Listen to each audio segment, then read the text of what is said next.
ഇന്ന് ഞാൻ ഒരുപാട് സന്തോഷവാനാണ് കേട്ടോ. എന്താണെന്ന് വെച്ച് കഴിഞ്ഞാൽ 59 ദിവസത്തെ ഇടവേളയ്ക്ക് ശേഷം ഞങ്ങളുടെ കാറ് തിരിച്ച് കിട്ടിയിരിക്കുകയാണ് നമ്മുടെ സർവീസ് സെൻ്ററിൽ നിന്നും. ഏകദേശം ഒട്ടുമിക്ക വർക്കുകളെല്ലാം അവർ കംപ്ലീറ്റ് ചെയ്തു. ആക്സിഡൻ്റ് ആയതിൻ്റെ മാത്രമല്ല, അല്ലാതെ നമ്മുടെ ഈ സീഷോറിൻ്റെ അടുത്തായതുകൊണ്ട് തന്നെ ഒരുപാട് തുരുമ്പും കാര്യങ്ങളൊക്കെ ഉണ്ടായിരുന്നു. അപ്പോൾ അതൊക്കെ മാറ്റി അവർ നല്ല ക്ലീനായിട്ട് ചെയ്ത് നമ്മളെ തിരിച്ച് കിട്ടിയിട്ടുണ്ട്. അപ്പോൾ ആദ്യത്തെ ട്രിപ്പ് രണ്ടാമത്തെ ചേട്ടൻ ഇന്ന് അത്യാവശ്യമായിട്ട് ബാംഗ്ലൂരിൽ നിന്ന് വന്നിട്ടുണ്ടായിരുന്നു. അപ്പോൾ തിരിച്ച് അവനെ അമ്പലപ്പുഴ റെയിൽവേ സ്റ്റേഷനിൽ കൊണ്ടുവിടുക എന്നുള്ളതാണ്. അങ്ങനെ ഞങ്ങളെല്ലാവരും കൂടിയായിട്ടാണ് അമ്പലപ്പുഴ റെയിൽവേ സ്റ്റേഷനിലേക്ക് പോകാൻ പോകുന്നത്. കാരണം 59 ദിവസം, ഏകദേശം 2 മാസത്തെ ഇടവേളയ്ക്ക് ശേഷമാണ് നമ്മുടെ വണ്ടിയിൽ നമ്മൾ യാത്ര ചെയ്യാനായിട്ട് പോകുന്നത്. അപ്പോൾ അതിൻ്റെ ഒരു സന്തോഷം എല്ലാവർക്കും ഉണ്ട്. നമ്മുടെ കുട്ടിപ്പട്ടാളമൊക്കെ റെഡിയാണ് വണ്ടിയിൽ യാത്ര ചെയ്യാനായിട്ട്. അങ്ങനെ നേരെ ഞങ്ങൾ അമ്പലപ്പുഴ റെയിൽവേ സ്റ്റേഷനിലേക്ക് പോവുകയാണ്. എന്തായാലും നല്ല രീതിയിൽ തന്നെ ഇൻഡസ് നമുക്ക് സർവീസ് ചെയ്ത് തന്നു.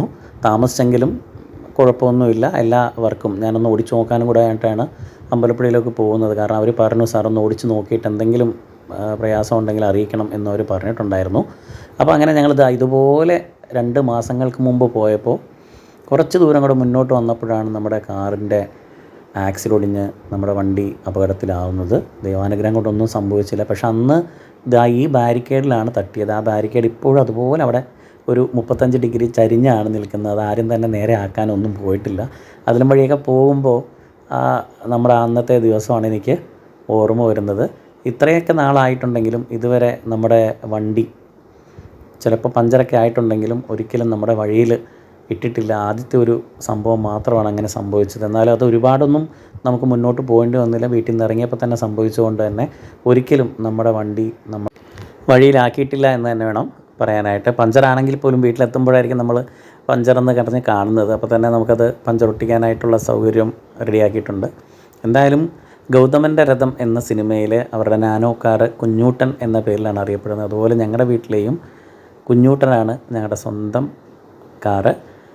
അപ്പോൾ അതൊക്കെ തിരിച്ചു കിട്ടിയതിൻ്റെ ഒരു സന്തോഷം, അതിലാദ്യത്തെ യാത്ര ചെയ്യാനായിട്ട് നമ്മുടെ കുട്ടിപ്പട്ടാളവും എല്ലാവരും കൂടെ ഒരുമിച്ചുണ്ടായിരുന്നു എന്നറിയുമ്പോൾ അതിനേക്കാൾ വലിയ സന്തോഷം.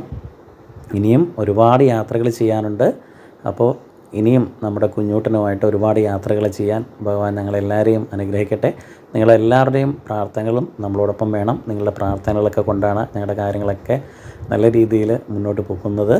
അപ്പോൾ ഇനിയും നിങ്ങളെല്ലാവരുടെയും സപ്പോർട്ട് നമുക്കുണ്ടാവണം. ബൈ.